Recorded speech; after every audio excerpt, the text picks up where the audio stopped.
Olá, sejam muito bem-vindas e bem-vindos ao primeiro videocast da Justiça Eleitoral do Ceará.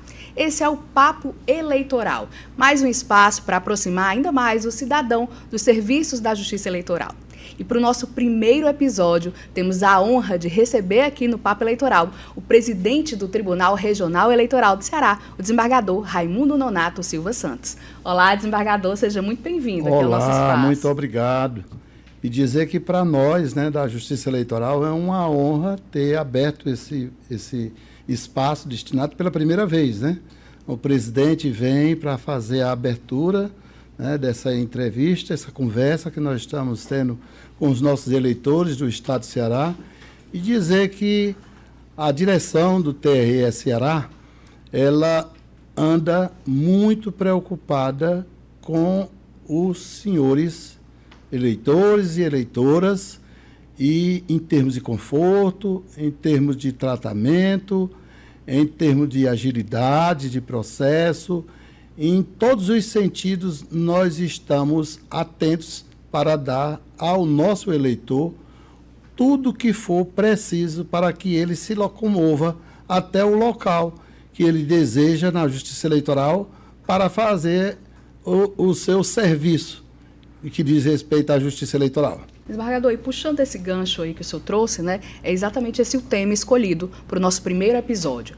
Vamos falar de 79 novos locais de atendimento em municípios do interior do estado, alguns de difícil acesso. Esses são os pontos de inclusão eleitoral e por isso a gente trouxe o desembargador para explicar o que é que são esses pontos e o que é que eles trazem para o eleitor, de que forma que eles aproximam o eleitor, o cidadão que está ali no interior do estado da Justiça Eleitoral. Desembargador, fale como é que esse programa surgiu, como é que foi a motivação da criação dos pontos de inclusão eleitoral? Pela experiência que a gente tem vivido no estado do Ceará, a gente tem um estado com 184 municípios e apenas a Justiça Eleitoral estava cobrindo 105 municípios e o restante nós tínhamos deficiência porque não tínhamos braço suficiente para chegar a essa comunidade. E, graças a Deus, nós tivemos essa ideia, toda a diretoria, todo o pessoal do tribunal, tanto o servidor como o estagiário, os colaboradores, direto ou indiretamente, nós tivemos a felicidade de colocar em prática a ideia de que cada município do estado de Ceará tivesse a sua justiça eleitoral em casa, para que ele não se deslocasse de uma sede para outra, causando dificuldade na vida dele.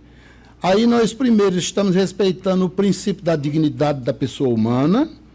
Em segundo, nós estamos respeitando outro princípio previsto na nossa Carta Maior, a Constituição, que é o acesso ao judiciário. E, por fim, nós estamos também cumprindo o Código de Defesa do Usuário do Serviço Público. E o objetivo desse Código de Defesa do Usuário da Máquina Pública é justamente facilitar a vida do eleitor. Se ele tem algum problema para resolver, ele não vai mais se preocupar. Um exemplo, com a Baiara, que não tinha uma sede de atendimento da Justiça Eleitoral. Ele teria que voltar para o asfalto e teria que se deslocar até Milagres. Deslocamento grande, cansativo. Ele sairia de madrugada de sua casa e depois disso chegava em casa já à noite. Então, para evitar isso, a Justiça Eleitoral focou nesses municípios que não tinham acesso à Justiça Eleitoral. Então, hoje nós podemos dizer com segurança que 184 municípios do estado de Ceará estão no sistema guarda-chuva, cobertos e atendidos pela Justiça Eleitoral. E o trabalho da Justiça Eleitoral foi sempre buscar oferecer esses serviços de forma acessível, de maneira geral. Mas quando vocês começaram a implantar esse projeto, que desafios encontraram e de que forma que esses desafios se tornaram prioridades para a gestão? É aquilo que eu disse. A nossa preocupação é com o nosso cidadão que paga seus impostos e ele tem que ter, à luz do Código de Defesa do Usuário do Serviço Público, ele tem que ter um serviço prestado de forma eficiente, com qualidade, certo? E que seja respeitada a dignidade dele, do eleitor. Então, a implantação desse ponto de inclusão eleitoral, ela é bem interessante, porque é um negócio tão simples. Foi só uma parceria feita entre o governo do Estado, Tribunal Regional Eleitoral e as prefeituras locais. As prefeituras e o Tribunal de Justiça também, que tem muitos prédios do Tribunal de Justiça que estavam praticamente sem nenhuma função, nós conseguimos também instalar, a exemplo de, vamos supor, porteiras. Porteiras, nós instalamos o ponto de inclusão eleitoral dentro de onde era o fórum da Justiça Estadual, do Tribunal de Justiça do Estado do Ceará. Então, é simples. Nós chegamos com o kit biométrico. O kit ele tem 3 aparelhos, um para bater a foto normal do eleitor, o outro para colher a assinatura digital e outro para colher a biometria. E aí a gente entra também com o computador, que tem que ser da Justiça Eleitoral, e aí a Prefeitura e o Tribunal de Justiça e o Governo do Estado entram com espaço, não precisa ser um espaço grande, um servidor apenas, a Justiça Eleitoral treina aquele servidor, e um ponto de internet. E quais são os serviços que ele tem acesso nesse ponto? Todos os serviços que aqui na sede do Tribunal Regional Eleitoral presta, eles são prestados em todas as cidades do estado do Ceará. O serviço que é prestado na sede do cartório eleitoral de zona também é prestado da mesma forma. Transferência, quitação eleitoral, alistamento, todos os serviços. É como se tivesse nascido aí vamos supor, dos 184, nasceram 79 zonas eleitorais. Então, o Ceará está bem abastecido em termos de justiça eleitoral. Mas nós não vamos parar por aí. Nós mandamos já fazer novas pesquisas estatísticas e vamos inaugurar. Agora nós não vamos mais inaugurar cidade que não tem mais, né? Mas nós vamos inaugurar distritos. É isso que eu ia perguntar para o senhor. Como é que foi esse cronograma? Como é que foi a escolha dessas primeiras cidades, né, que receberam e quais são os próximos passos? Essa parte é bem interessante. Tem até uma brincadeira que eu dizia para o ex-prefeito de lá, de Porteiras, o Fábio, que era, nós temos uma zona eleitoral que é a sede de mais, ela pega 4 cidades. É a zona de Brejo Santo. Brejo Santo pega Porteiras, Jati e Penaforte. Então, em Jati nós temos um posto eleitoral, em Porteiras a gente colocou agora um piel, né? E em Penaforte também nós colocamos agora um piel. Então, Porteiras, por exemplo, teve um prejuízo imenso. Porteiras perdeu a zona eleitoral. Era uma zona eleitoral lá, a Justiça Eleitoral retirou a zona eleitoral, né? Porteiras perdeu a comarca, sede de comarca. Aí perdeu o quê? Perdeu o defensor, o Ministério Público, o advogado. Essas carências, nós identificamos essas carências. Identificamos. E aí, Porteiras ficou dependendo, não só Porteiras, mas como Jati e Penaforte, ficaram dependendo, 4 cidades dependendo só de uma, que era Brejo Santo. Então, com esse sistema, cada cidade vai ser seu atendimento, certo? Então, hoje nós levantamos essas necessidades e agora a gente está vendo que tem necessidade para os distritos. Eu vou dar um exemplo bem tranquilo de Sobral. Sobral tem distrito para a sede da cidade de 60 quilômetros, né? Então, está na hora da gente chegar para esses distritos que têm uma população mais ou menos elevada e dizer, olha, o que é que vocês estão precisando? Precisa da Justiça Eleitoral? A Justiça Eleitoral está aqui. E a gente está aberta a parceria com a Justiça Federal, a Justiça do Trabalho e também a Justiça Estadual. E o Ministério Público e a Defensoria, quer seja da União, quer seja do Estado, né? Porque aí vem um outro aspecto que aí, na sequência, eu vou dizer, vencida essa situação dos PIEs, aí vem um outro que é PID, o Ponto de Inclusão Digital. Aí ele é mais amplo e é mais profundo e atende com mais segurança o cidadão de qualquer local do Ceará. Para a gente entender a capilaridade, né, a extensão do PIEL, a gente pode dar uma olhada aqui nos mapas que a gente tem que trazem, né, o detalhamento das zonas eleitorais aqui é de Fortaleza. Vamos colocar o mapa do Ceará. Ali no mapa do Ceará, nós estamos vendo ali, né? A gente faz divisa com o Rio Grande do Norte, divisa com a Paraíba, divisa com Pernambuco, divisa com Piauí. Alguns municípios de grande extensão territorial, né, desembargador? Tem municípios de grande extensão territorial. Vamos dar um exemplo aqui, Santa Quitéria é um município grande também. O outro município é Quixadá. Quixadá é sede de sessão, de zona eleitoral, mas aí tem mais 3 cidades. Tem Choró, tem a outra cidade de lá de Quixadá,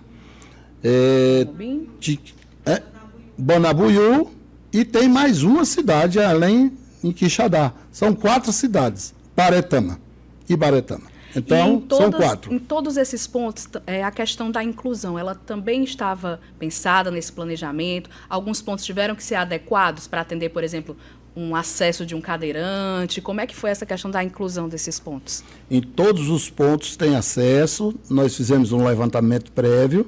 O ponto desse que a gente colocou, a gente via primeiro essa questão do acesso. E quando é que a gente vai sentir, desembargador, quando é que o senhor acha que esse projeto ele vai ser sentido o impacto real dele na prática? É próximo ali ao mutirão, que normalmente é feito, né?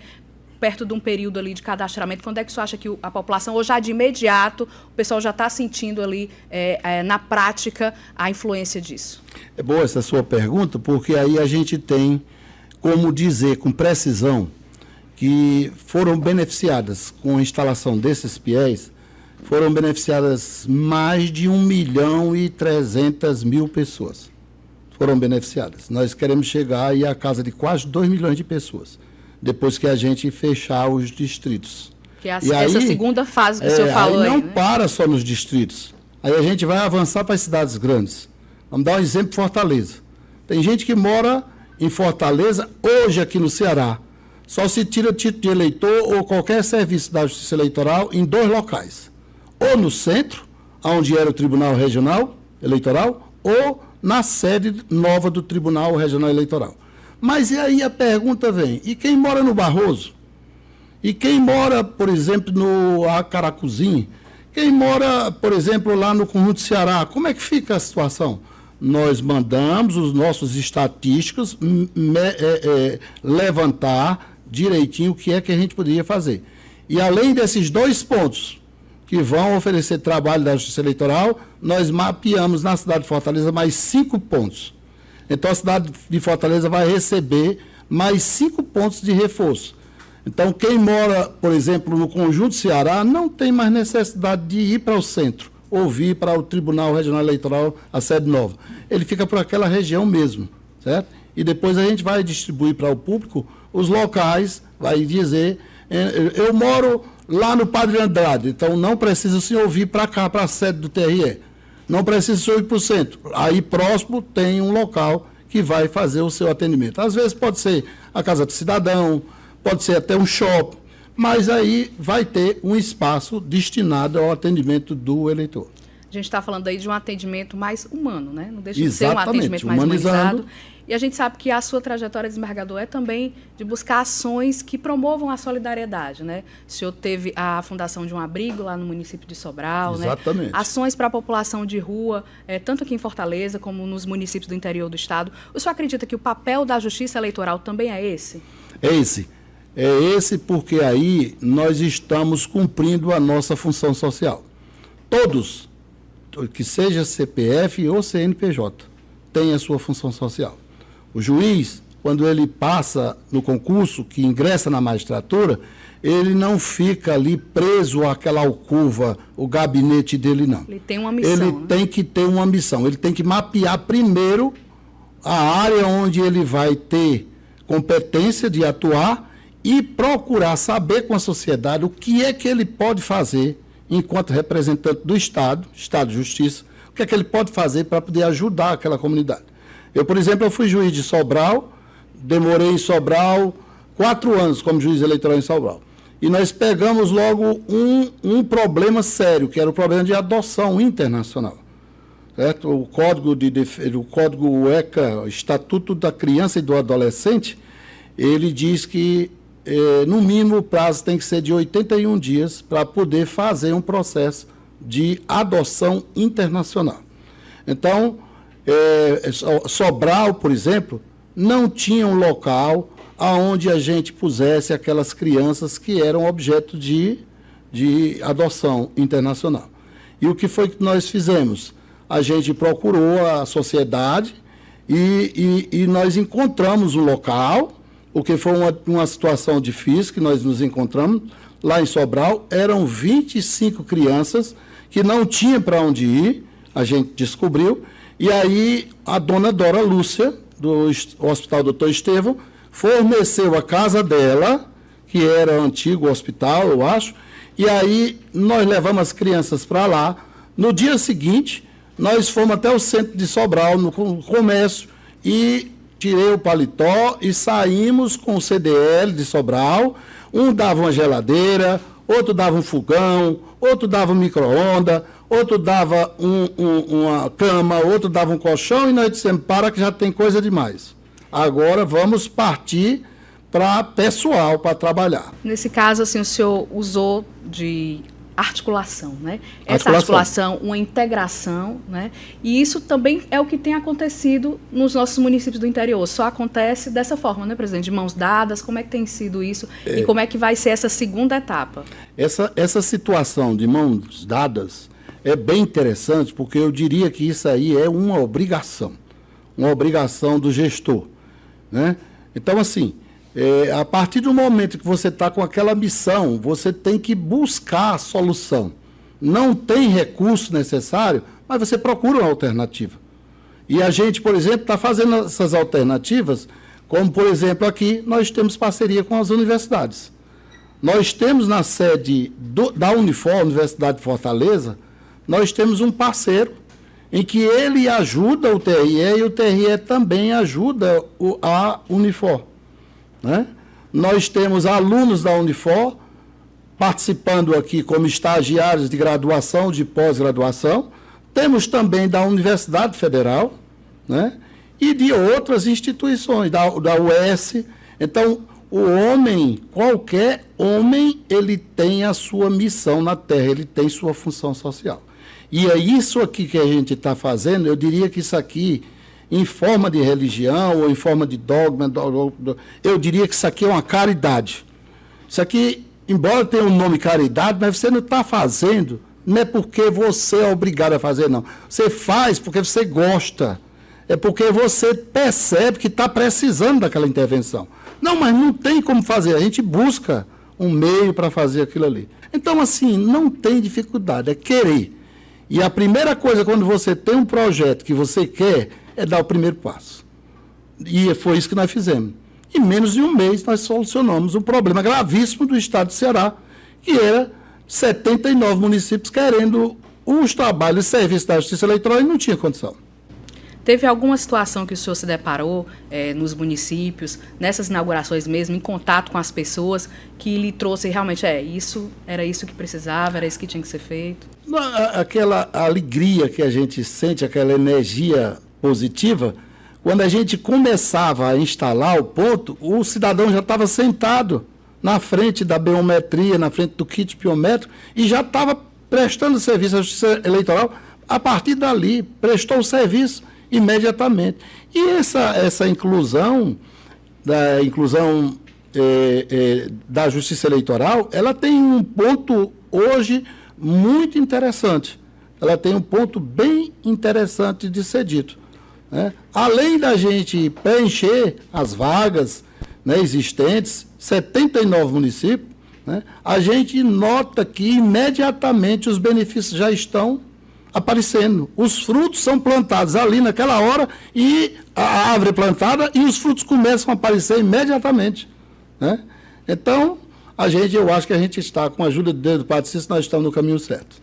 E o que é que dá para adiantar aí do que é que vem ainda adiante? O que vem, nós vamos provocar uma reunião com o Tribunal de Justiça, Tribunal Regional Eleitoral, nosso, Tribunal Regional do Trabalho, Tribunal Regional Federal, a Justiça Federal, e aí com o Ministério Público Estadual Federal, a Defensoria Pública da União e os defensores estaduais, e a gente vai fazer parcerias para já tem alguns, mas não estão funcionando como era para funcionar. Para nascer a figura funcionando mesmo, 100% do PID, Ponto de Inclusão Digital. Eu vou dar um exemplo que é bem prático, né? Nós temos uma cidade como Porteiras, onde não tem Justiça Federal, não tem Justiça Trabalhista, não tem Justiça Estadual, mas a Justiça Eleitoral está lá. Então, se a gente se unir, a gente faz um espaço onde você tem, no primeiro momento que você entra, já tem a recepção. Você quer os serviços da Justiça Federal, da Justiça Estadual, da Justiça Trabalhista ou da Justiça, todos os ramos da Justiça. Aí eu quero da Justiça Eleitoral. Lembra muito o modelo do VaptVupt, exatamente, né? Então o senhor se dirige àquela sala ali. Já aproveitar, já conseguir ter acesso a todos os serviços naquele local.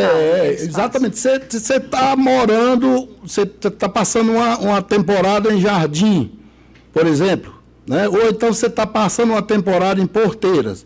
Aí diz, olha, eu vim aqui no Ponto de Inclusão Digital porque eu tenho uma audiência em São Paulo e eu não tenho dinheiro para pegar avião ou mesmo de ônibus. Eu queria ver como era, o que era que vocês podiam fazer. E a gente tem como instalar um ponto de vídeo aonde ele participa por videoconferência, ele participa da audiência, ou na condição de testemunha, ou na condição de réu, enfim, ele vai ter o acesso à justiça ali naquele momento. Nós fizemos agora um trabalho muito bonito em face da Transnordestina, que passou lá por Ipaumirim, e foram atendidas muitas e muitas pessoas com as desapropriações e pagamento de verbas, que é a Transnordestina passando. Então, é isso, ou a gente se une, ou vai ficar um pouco difícil. E depois que esse cidadão ele tem esse direito, né, ele tem esse contato, ele não vai querer retroceder mais, né? Não vai. Aí é outro ponto que você tocou, a questão do voto. Vai ter uma revolução. Eu, por exemplo, estou fazendo agora doutorado na Unifor e eu tenho medo até de dizer qual é o meu projeto de tese. Meu projeto de tese é o voto digital. O futuro vai chegar. Não pode ser que não seja instalado daqui a 5 anos ou 10 anos, mas um dia vai ter que instalar. Nós fizemos agora, por exemplo, a OAB teve eleição. E aí nós dissemos para a OAB o que é que vocês precisam que o tribunal, como parceiro, pode ajudar. E eles pediram urnas eletrônicas, nós disponibilizamos para eles. É um serviço que nem todo mundo conhece, né? Que o tribunal disponibiliza para o cidadão. Se você que está aí tem a sua eleição na sua escola, né, que tenha gente suficiente, ou então mesmo numa universidade, uma eleição, qualquer tipo de eleição, se dirija ao Tribunal Regional Eleitoral, que lá você vai buscar a sua saída, né? E falando desse ponto que eu estava falando para o senhor com relação a depois que ele tem esse acesso, digamos, o cidadão lá do município do interior, depois que ele teve o Piel bem pertinho de casa, que ele vai a pé ali, se vier outra pessoa querendo retirar o Piel... Ele não sai. Não sai mais. Ele não sai. E aí é onde está a sacada de mestre. Qual é a sacada? A gente está cortando o primeiro crime que seria praticado na Justiça Eleitoral, que é a compra de votos por uma mixaria. Como? Na hora que você é eleitor de Iabaiara, você vai ter que tirar seu serviço eleitoral, vai ter que ir lá para Milagres. Ligeirinho aparece aquele homem bom, que pode ser um político qualquer, ou mesmo um cabo eleitoral, e meu senhor, eu vou lhe ajudar. O senhor vai ter aqui almoço, janta, e o pagamento também. Você vai se deslocar, vai pegar 2 carros. Quando ele recebe aquela que ele chama presente, ele nunca mais esquece. E ali ele fica com o voto dele comprometido. Porque o cara pede a ele, olha, você vota em mim, fui eu que tirei teu título, cara. Quer dizer, um favor grande de quê? Isso é obrigação do Estado, obrigação nossa. Por isso que nós estamos querendo evitar esse primeiro crime. Desembargador, a gente está aqui próximo a encerrar nosso programa, mas eu gostaria de agradecer bastante a sua presença aqui com a gente, por compartilhar essas informações, né, informações valiosas para a população, que muitas vezes nem sabe, né, que tem essa possibilidade de serviço, que tem esse acesso que pode facilitar e muito, trazer mais comodidade para a vida dela e exercer um direito que é fundamental para a mudança de realidade, né? Gostaria que o senhor deixasse aí uma mensagem final para os eleitores cearenses que estão acompanhando com a gente esse nosso primeiro episódio, né, que acompanha ainda mais nossas redes, né? A mensagem que eu passaria aqui, que eu acho bem interessante para o povo cearense, principalmente nosso eleitor, é uma mensagem em termos de direitos e deveres. Você, quando entra num shopping ou quando entra numa loja para comprar qualquer peça de roupa, qualquer objeto, você imediatamente pode verificar que tem um Código de Defesa do Consumidor. Tem lá. Se você, como cidadão, você tem lá no Código de Defesa do Consumidor, né, o direito consumerista, você pode olhar e ver quais são suas obrigações e quais são seus deveres. Já você, quando entra numa repartição pública, você não encontra o Código de Defesa do Usuário do Serviço Público. E aqui no TRE, quando eu ainda era corregedor, baixamos um provimento determinando que todos os cartórios eleitorais, todas as repartições ligadas ao TRE, tinha que ter, obrigatoriamente, um Código de Defesa do Usuário do Serviço Público. É um código pequeno, são 20 e poucos artigos só, e mais, tem uma importância maior. Eu fico preocupado porque, mesmo na sala de aula na universidade, às vezes existe o Código de Defesa do Usuário do Serviço Público. Não, pensei que só existia o Código de Defesa do Consumidor. Não, existe também um código que protege o consumidor enquanto está recebendo os serviços prestados pelo Estado. Então, eu queria só deixar essa mensagem que os brasileiros e os cearenses botassem na cabeça que existe esse código que defende os seus direitos perante as unidades estatais. Né? Ok, muito obrigado, presidente. Muito obrigado parabéns pelo trabalho que pelo espaço que foi deferido aqui. E você que nos acompanhou, compartilhe esse videocast, se inscreva no canal oficial do TRE Ceará e continue nos acompanhando para saber as novidades da Justiça Eleitoral. Nos vemos no próximo Papo Eleitoral. Até lá!